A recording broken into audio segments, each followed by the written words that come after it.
All right, here we go. All right, here we go. Hunting Land Man Podcast. I really have no idea what number it is. It's like 55 or something like that. But either way, we got Brent Barron on here. Brent is an agent with us with UC Hunting Properties there at Southern States Realty. I've known Brent a long time, and we've been talking about doing this for a while, but it is the time of the year. Just like real estate is location. It's the time of the year, what we're doing right now for the podcast. Before we get going too far, Brent and I both use Southern Ag Credit for a whole lot of stuff, whether you're using Austin, Alex, Jamie, anybody with Southern Ag Credit, they take great care of our clients. Literally, I'm on the phone with somebody with Southern Ag 3 to 5 to 7 times a week, and they helping me with comps, they helping me get deals done, and other companies sometimes can't get deals done, Southern Ag Credit can. And it's so easy to talk about them because I tell people, I own a bunch of $1 million. You should too. Mm-hmm. And homes now too. That's right. Oh yeah, and country homes. Great rates, and when interest rates, we know they're going to go down with Trump, they're going to follow your interest rate. It's not an adjustable rate mortgage. As the rates go down, your rate will go down, and when they come up, it don't come up.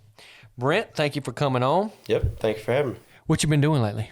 Doing burning, some timber stand improvement stuff, just getting ready for the summertime. It's that time of the year. Me and Brent were just chatting before the podcast started. Like, real estate is wide open right now. Mm-hmm. It's I'm foreseeing an inventory problem very soon because right now I'm selling it at 2 to 3 times the rate I'm replacing it. Yeah. And that calculations doesn't work out. I mean, literally, I've got 2 under contract today, and I'm fixing to have a third. Brent said you had 5 closings the last couple of weeks. So Brent is a registered forester, does burning. Timber and land consultant. Midslew Timber and land consultant, and then real estate as well. I recommend Brent to a lot of our clients.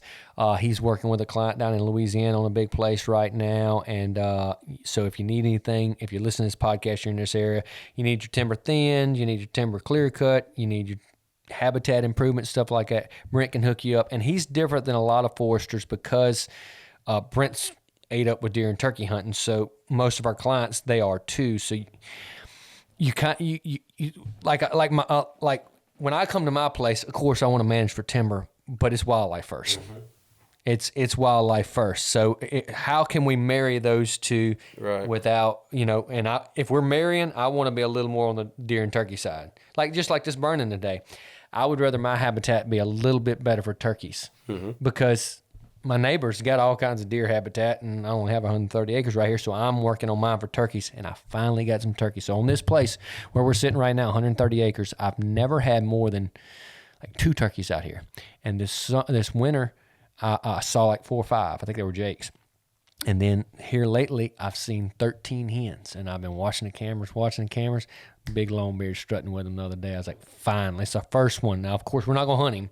Even Hayden Whetstone behind me, we've agreed, look, we're going to give them a couple years and try to get the habitat right and try to help them out. So that's what we're doing. All right, we updated y'all on real estate a little bit. It is youth season right now. I have not been out yet. We've been tied up with family and stuff. We're going to probably bring Asa Thursday and Friday, tomorrow and the next day. And Brent, you had a successful hunt this morning.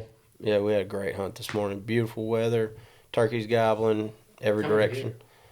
We think we heard 4, and for that place, we thought we'd only hear the 2 that. Amen County. Yeah.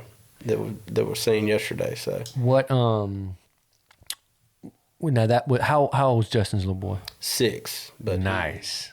Have him in a sight vise or anything? Or? No blind. Just a bipod on the shotgun shooting a 20 gauge this year. He's been on a over under 410 the last 2 years. Mm-hmm. Last year he killed a limit of longbeards. He did. I forgot I saw. And he killed his first one the year before at 4.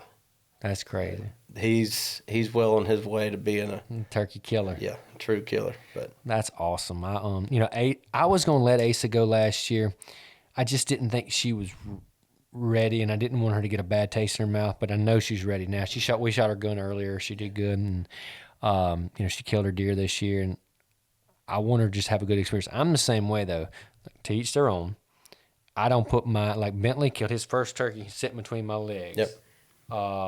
And he's killed his last turkey hunting just like we did. And I let Asa, she can't hold it up, put the 20 gauge in the death grip or whatever. Mm-hmm. And it also for her, it takes all the kick out. Yeah. Like whenever it kicks, it just earlier she was kind of a little afraid to shoot. I said, watch, and I just put it in that thing and I just pulled the trigger and it, boom, boom. I said, see, takes all the kick out. But they gobble good on the ground too. Well, it was weird this morning, and I'm not gonna go too far with this. The hens that pitched out of the trees this morning, they would fly down cackling and everything. You would think they were flying down, but all of a sudden they would swoop up. They were flying into the tops of the trees With the gobblers? No, just flying into the trees, checking stuff out. We couldn't figure out if it was coyotes, spooked them or something, but they ended up pitching down in the field where we were at, and gobblers ended up coming up later. You Jake out?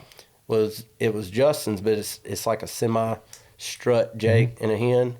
So Slade introduced me to the pure poison of decoys, and I'm here to tell y'all it's effective. Look, I'm not sponsored by any decoy company. I'll tell you this: the Dave Smith Jake, and I think it's about the posture. It's about the posture. If they see it, 95% of the time they die. A mature gobbler, if he sees a Jake trying to show dominance, I feel like that's just they see red, they go to it. And I like it because look, 99% of the time a strutter decoy will kill them, but sometimes you get the turkey at the right thing, but that Jake, it's like when they see it, they come running. Right. I can't tell you how many turkey. I mean, I'm not exaggerating. That Jake decoy I got's over 10 years. Actually, it's about 14 years old. And between me and Blake and Ryan, I bet I've seen 150 turkeys die over top of it. I'm telling you, they die in front of it. Yep. Well, we're going to get off of turkey and we're going to get to the reason why we're here. All right. It is right around first week of March. This time of the year, January, February, March, is when we do our burning. Am I correct with that? February, yeah. I usually start mine in And we're February. talking about pines. Yeah, in pine plantations. Okay. That's right.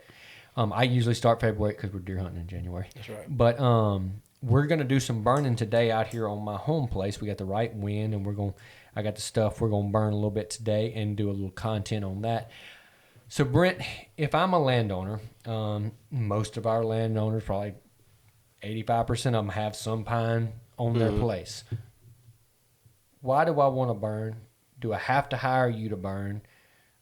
What's, tell me, give me what's the risks? Give me the skinny on it. So you said this earlier, we want to, as landowners, we want to manage our timber to have the, premium timber production, right? So controlling your understory for, competition and getting rid of the undesirable species that are in their yopon, hardwood regen, anything that's going to take nutrients, and water availability from the trees that we want, in this case pines, we want to zap them out, I guess you would say incrementally every 2-3 years, depends on the rotation, but you want to take that out to where your pine trees are going to be thriving and getting all the benefit from the soil. So to do that, we use fire.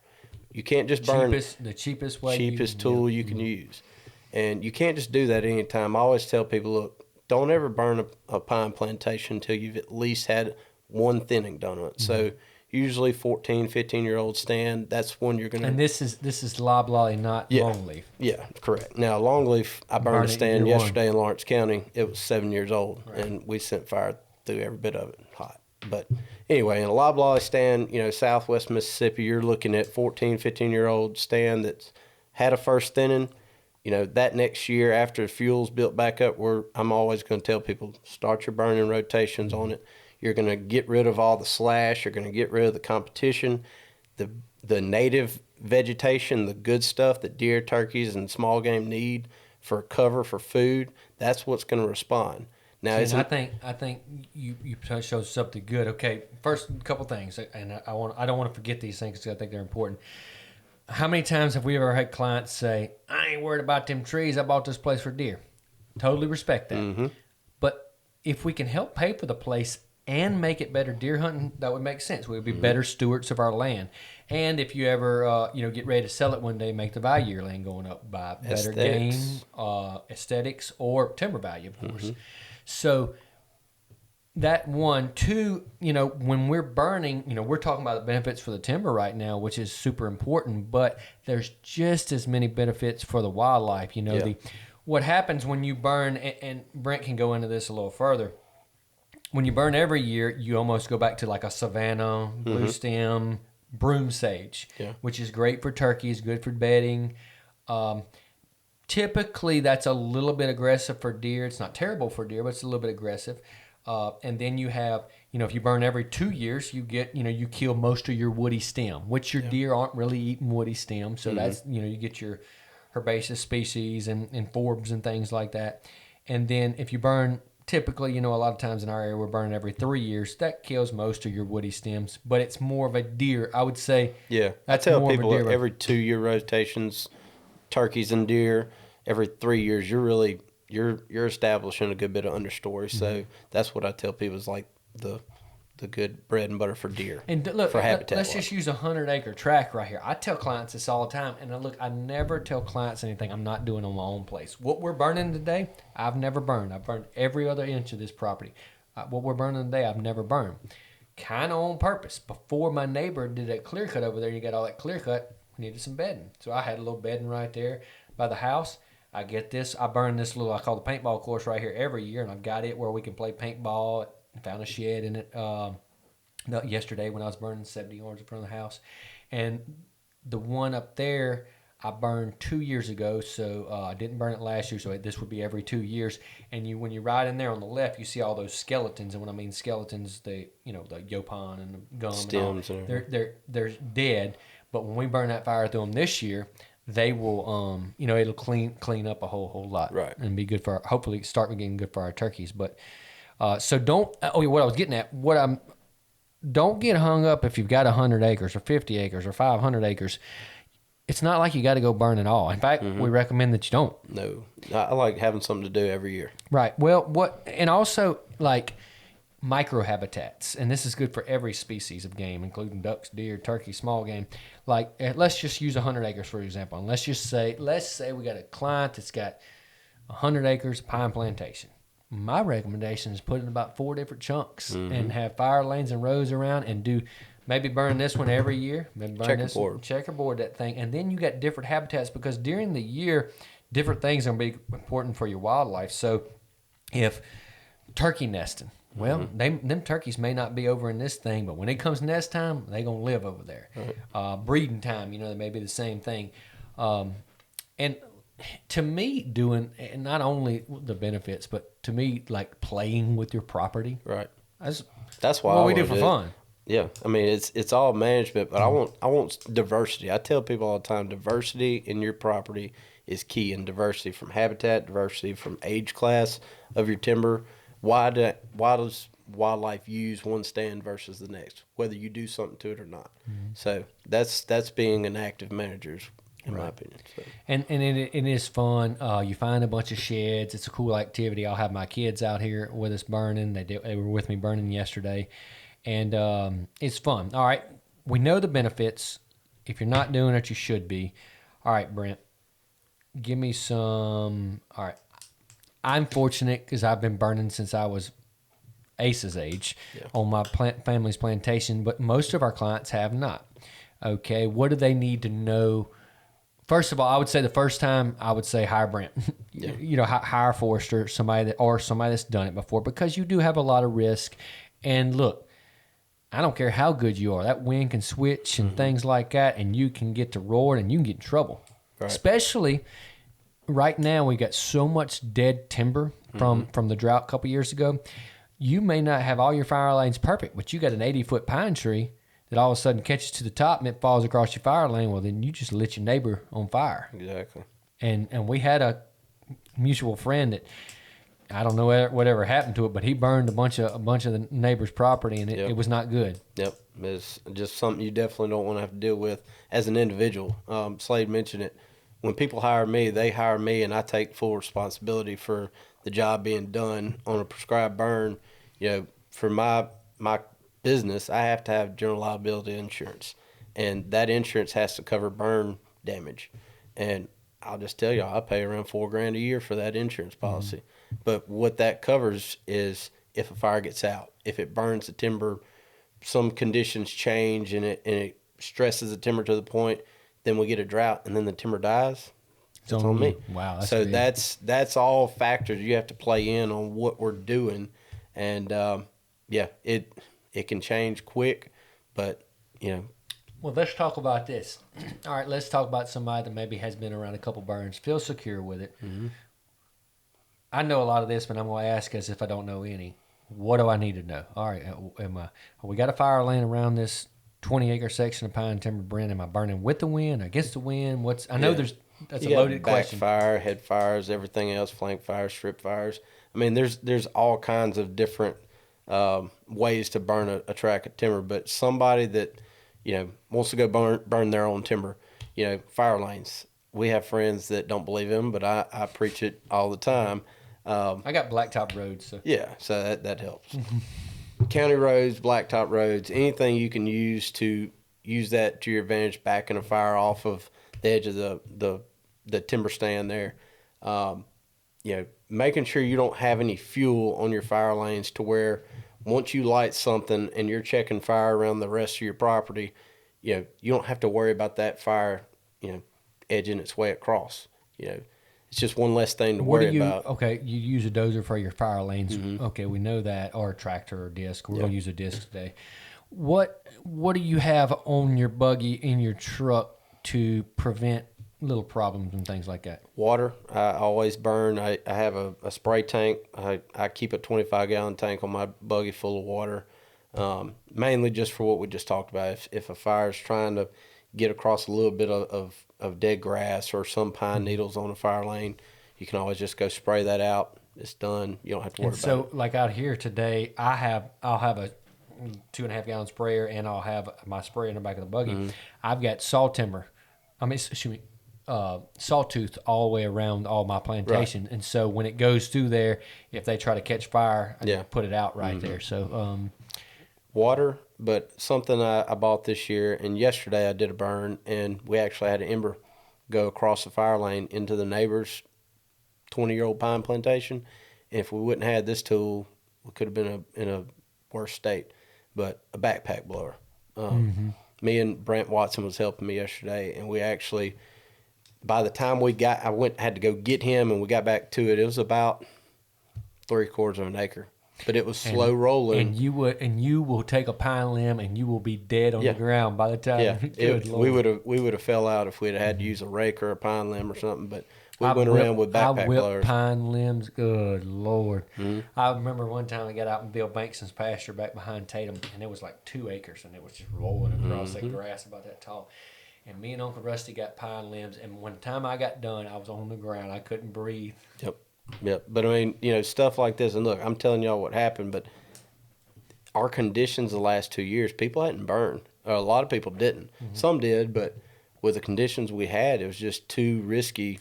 It's too dry, too much wind, or dead timber and stuff. But it can happen like that. So having those kind of tools we're talking about, that's super important. Right. So, there's so much benefits to burning. It's not rocket science. It's really not rocket science. I would say, and correct me if I'm wrong, Brent, because I could definitely be wrong.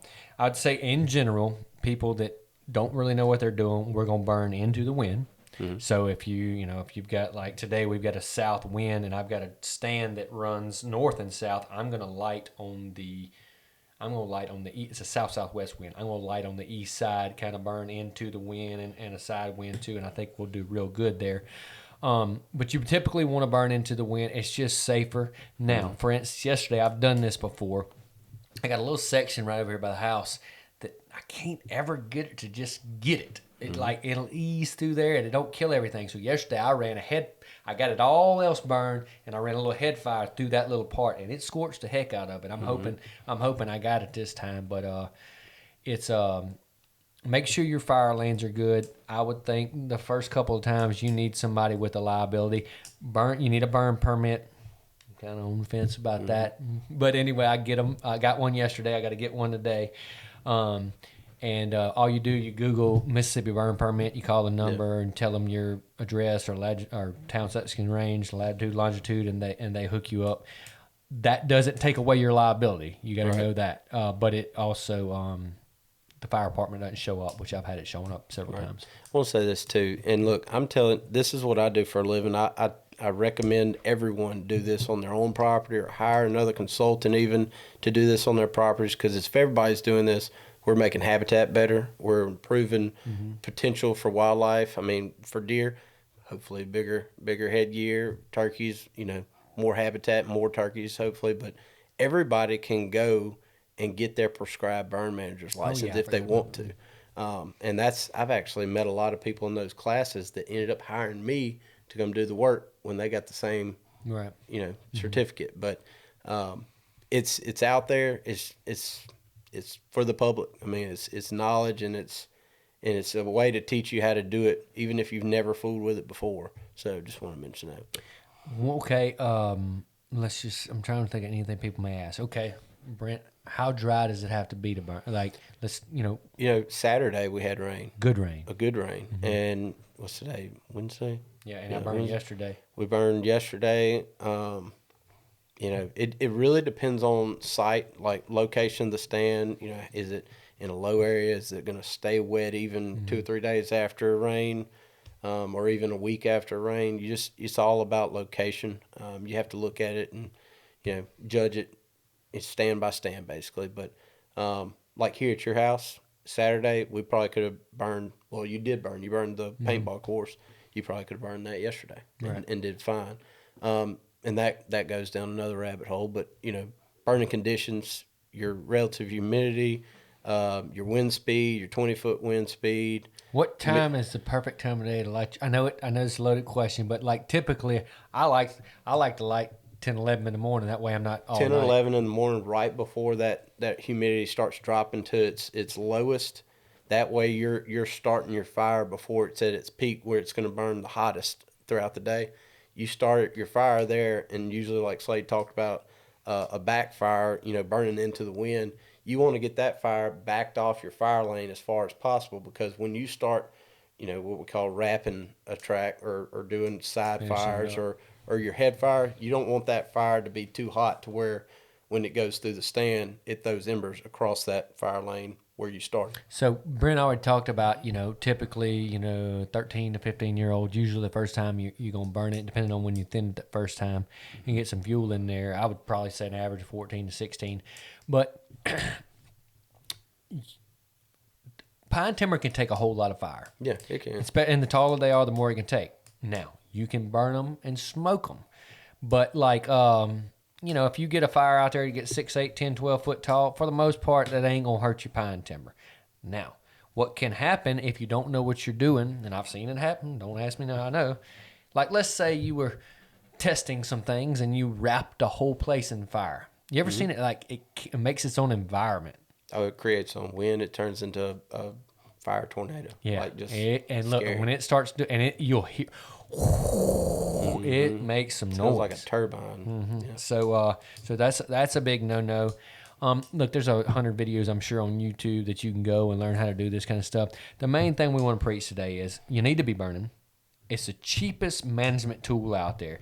If you talk about food plots or feeders or all this kind of stuff, literally, if you got a road around the thing and you run your disc, which you already got because you got a place, you run a disc around it and run a fire into the wind, you probably created more food than you can ever put in that feeder. Exactly. I tell people all the time, me and you cannot spend enough money and put enough protein pellets in a feeder on whatever acreage to overturn or replace the amount of natural food we can put on the protein ground. feed and stuff. Look, we feed it, but it's so expensive now. Like, what can we do to maybe not only that? Even if you are going to continue to feed protein or do summer food plots like I do, well, if they got more food in the woods, they're going to eat less of your protein. Your summer food plot's going to have a chance to do better because if it becomes a deer, this is what happens. Like, let's say you have, for instance, this stand out here. It's not quite there yet, but a lot of times, if you've got a stand that's never been burned, it's what's called a deer desert. Same thing that happens in 12-year-old pine timber before you did it. Everything, you can't look from 4 feet up. You got to look 4 feet down. Deer live 4 feet down, and you look under there, and like you'll look, and there's very little for a deer to eat. Yeah, they can bed, and there's a place for them to hide and stuff like that. But from a food standpoint, that stuff that's 6, 8, 10, 12 feet, yopon, privet hedge, it ain't no good. Yeah. And I'll say this too. We sell land every day, and we tell people as they're looking at property, even after they buy it, you want your 50 acres or your 500 acres, you want it to be the most attractive thing to wildlife that you can possibly make it. Because A deer will cross 500 acres just as fast as he'll cross 50 acres if he wants to. Mm-hmm. But if you have your stands of timber, pine in this case, managed the correct way, it's going to give them a reason to stay or at least hold up a while. You know, wildlife, they have a mind of their own, and you never know if they're going to stay on the best place that's managed the best, or they're going to go to the place that's never been managed or anything. So. And it's the same way. He made a good point. It's the same way I talk about food plots. Like, I'll say this about this area. Within 20 miles of right here, there's another 130 acres that has as much food as I have on this thing year round. Summer food plots right here in front of the house, feeders, clover, habitat, all that kind of stuff. And so this is a good, I need to put this on a t-shirt. If you create things on your place that your neighbor doesn't have, you will have wildlife that your neighbor doesn't have. I tell people always, pull your place up on a map. Mm-hmm. Show me how much food the neighbors have on Google Earth. You know, right. Just gauge it off of that. And the way, you know, speaking of that, the way I tell people is, I say, listen, most part, nobody in your areas will have over an acre or two food plot. Mm-hmm. I mean, I'm going to say over an acre, really. Right. So on all my places, Slade, how big you make your food plots? Well, if I have, I mean, terrain aside, I like to have them 2 to 5 acres, just depending on the place and depending on how you hunt, stuff like that. I want to create a Walmart Supercenter grocery store. I don't want a Dollar General grocery store. I want all the food, because what happens is we're hunting, you know, a lot of these deer we're hunting during the rut. If me and Brent and Zeb are all 19 years old and we up in Mississippi State chasing girls, we're not going to the bar with 3 girls. We're going to the bar with 30 or 40 girls. Right. And that's what your food plot is. 19-year-old boys during the rut, that's what bucks are. Mm-hmm. Bucks are during the rut. And so if you're if you put, let's just say you put 10 adult does, breeding age does in your food plot every afternoon. Dude, if you sit there from December 23rd to January 3rd, he coming. Mm-hmm. I mean, he coming. Put your seat time in. Yeah, he's coming. Like, it don't matter what else happens now. You got to be careful not to spook those does, because if they're not there, he's not coming. But if they're there every day, you can't keep him out of there. And look, I got it proven. I don't tell y'all anything. I don't recommend anything I haven't done myself. Right up here, not too far from where we're sitting right now, we kill a good buck in that field every year. You can get in and out of that stand without spooking the deer every day. Lori, my wife, I just showed Brent the mount, killed a 6-year-old buck that was hard to kill. She hunted 5 days in a row. That's the only day I didn't film her. She killed. And she actually asked me, she said, "What you think?" I said, it's not that good afternoon. If you want to take a break, it's a good afternoon. And she said, "No, I'm going to get after him." And she got up there and she smoked a big 10-point. And that every day there was 15 to 20 deer in that field. And finally, boom, big 6-year. And it wasn't even the deer she was hunting. Yeah. Like when she called, she said, "I got one. It wasn't, I forget what, Sunshine or something like that Asa called this big 8-point. It wasn't him, but it was a good one." And I'm thinking, 3-year-old 8-point just got whacked, you know, which is fine, whatever. And I got up there, I was like, "You got Ricky Bobby." I've had that deer on this place since I own it. His name was Ricky Bobby because when he was a 4-year-old, I made Bentley pass him because he had already killed a buck that year. And look, we're trying to grow big 5-year-olds. Yes, you can tell your kids no. I know I do it every day. I mean, Asa, she shot her first buck this year, was a 5-year-old buck. But when he came out in the food plot when he was 4, and me and Bentley was in the stand, he was chasing does left and right. And I think we had watched Talladega Nights a couple of days before. He said, "That looked like Ricky Bobby running around out there." So I got his name, Ricky Bobby. I know this is a big negative. I just wanted to bring it up. And I've had some fires on food plots get out in August. Mm-hmm. And dude, if it burns good, you talking about clean the stand up. I was waiting to see if you wanted to talk about it, but timing's everything with burning. Just like today or yesterday, right now it's March. Is it March 11th or 12th? Right. Anyway, 1st of March. Everybody. And I grew up doing this, so don't get me wrong when I say this. Everybody's used to burning in February, March here in Southwest Mississippi, and bordering parishes and everywhere.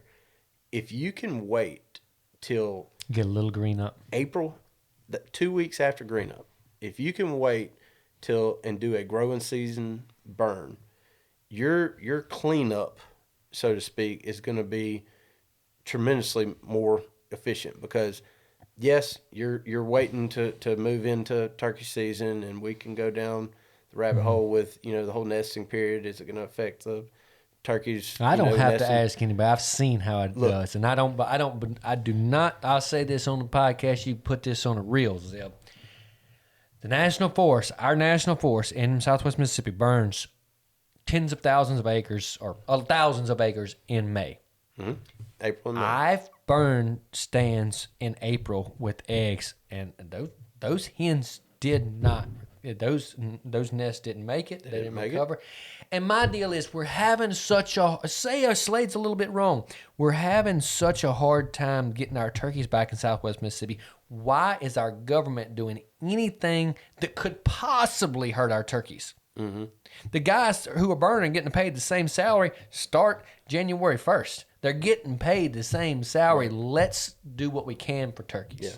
And I would say this, echoing that, I would say you have to look at the stand you're burning, what's it being used for, the amount of understory composition and all that. But yes, if you wait till after green up, it's going to have a more efficient kill on the understory composition. So right now, if before green up, we're doing essentially what you call a top kill. So your hardwood region, your yopon, all that stuff. If you zap it with fire right now, the roots may still be alive and regenerate.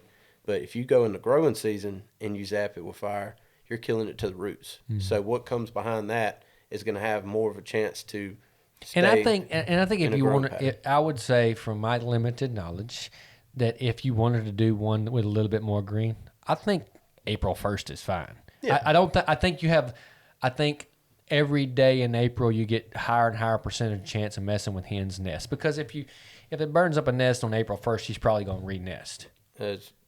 Super high percentage chance. Yeah, yes. yeah. So I don't know. I just think if you're trying to get turkeys in the area, get your fire in there in January and February and early March, not in May. If you start early, and we mentioned it earlier, never burn a stand before it's been first thin. If you have a first thin that was done this year, next spring, have to give it a full growing season, let the understory fuels build back up. Next growing season, do your burn, and then you're going to be on top of it to where you don't have to wait for that growing season burn to go control a lot of understory composition. It's taking stands that haven't been burned in years and doing it early. You're going to have to do more burns to get to the composition that you want to, instead of waiting for that growing season burn. But if you do it from the get-go, you can burn early every year and still have a clean, desirable understory.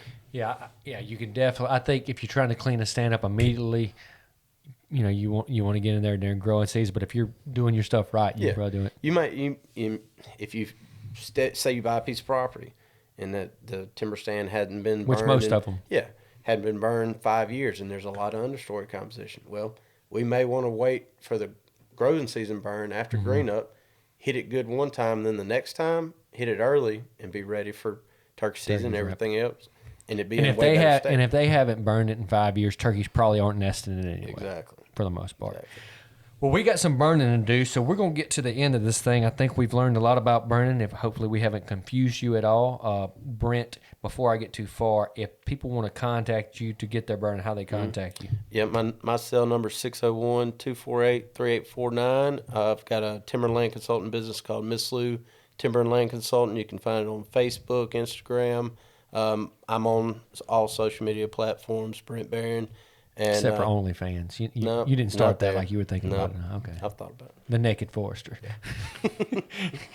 Well, here is a question we ask every guest on the podcast, and I think it's cool because you can learn it. All right, Brent, me and you go to Jets right here, and we buy some lottery tickets, and you get $100 million clean. I'm talking about after taxes. Mm-hmm. You got $100 million in your bank account.